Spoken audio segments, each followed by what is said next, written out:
recommenced at 22:13.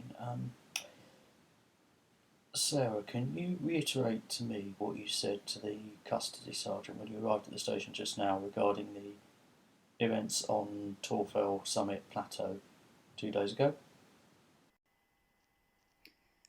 Well, so obviously you've seen the letter that I gave you.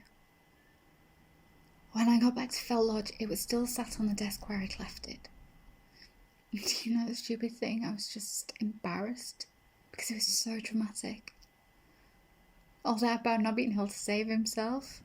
It was like, he felt okay at the time, but now I just feel like I'm bloody 16 again and hating my parents and sneaking out. I don't know what I was going to do.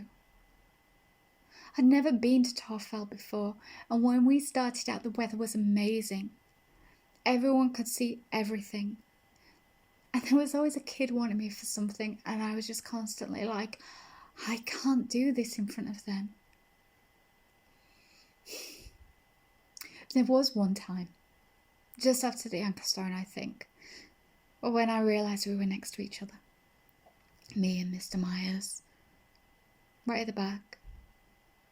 He might have been coming on to me. He just zoned out. And then there was this rock next to the path. It was like a Stone Age knife just lying on the earth. A couple more steps and I'd be right next to it. Lean down for my boot. I'll stumble actually, and he'd do chivalry and help me up. A good couple of seconds until anyone, and that's enough. Then I'll do whatever. I'll either run or I'll just sit down, think about everyone, about my dad. And everything apart from the rock goes all soft and wobbly.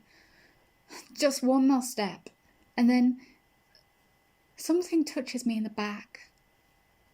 Just a gentle nudge, and I take half a step past the rock and it's gone. And I'd have to reach back for it and it's all fucked. And I glare at Myers.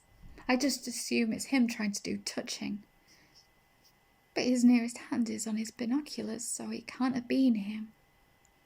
And it must have been the wind, and we're still walking, and the thoughts I had are like a dream, and they're fading away already. I'm not even sure the rock was there, or it was probably just the top of a huge one. I'd have grabbed it, and he'd have just sniggered at me and wondered what I was doing, and I'd have felt like jumping off a cliff anyway, and I wouldn't have changed a thing. And he's doing the talk about how we're coming up to where Spitfire shelter used to be, before they took it down to stop 1970 happening again. And while he's talking, the weather changes, like he's made time slow down but speed up everywhere else. And this black cloud flaps over us like an umbrella, and it starts hailing. And Mrs. Kerr's on a phone trying to see how long it's supposed to last, but there's shitty reception, and do we just cut straight back to Fell Lodge or push on through? There's someone on the cutback trail waving at me. I can't see properly because of the hill, just a dark coat and a face under the hood. But they don't move from where they are, so I assume it's someone from the lodge, getting everyone off the summit before the wind gets up. And if they're gesturing us off, then we probably need to follow them.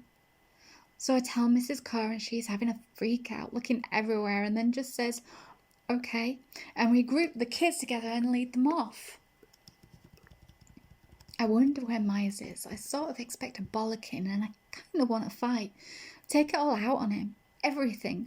For the kids, for Louise, for my dad, for me being such a fuck up earlier. Everything, and just leave it up there. But it's like he's not seeing what we're doing. Or listened when Mrs. Kerr was shouting at him. He's ignored the cutback and carried straight on. He's nearly 30 yards away. He lifts an arm and he says something. He says, come on, it's just there. I can't see what he's talking about. He turns and he glances around, and then he sees something. I don't know what, and he strikes off towards him, away from us, and not even on the path now. And that was the last time I saw him. Mrs. Kerr and the kids are on the cutback path, just looking at me like they don't know what to do. Beyond them there's the figure from earlier, this woman. I can see blonde hair waving out from the hoods. And I power off towards it and they just follow. I can barely see. I should probably be at the back, but every time I stop, they stop. And I don't understand why. I just have to keep going. It's slippy, and I can't feel my toes. And I'm terrified one of the kids is going to slip and fall in the stream.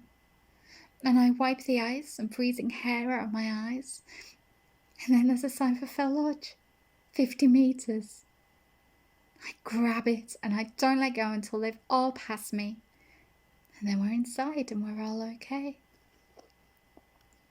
Someone asks me where Myers is, and I tell them. And it's the same as what Mrs. Kerr told them. He just went off after something. We don't know what or why. And they say we did the right thing and that they're going to get mountain rescue out. And there is no blonde woman who works there. Not since 1970. And that's everything that happened.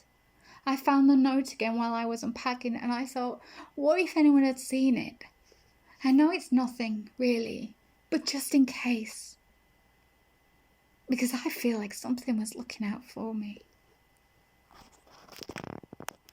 Interview with Sarah Hicks terminated at 22:29. Additional note that the only fatality of severe weather on Tawfell summit was expedition leader David Myers, found alone in a fetal position with possessions and jacket laid out outside him as if he'd been sheltering. There was no obvious shelter nearby, so it is presumed that he simply became severely disoriented and died from natural causes exacerbated by exposure.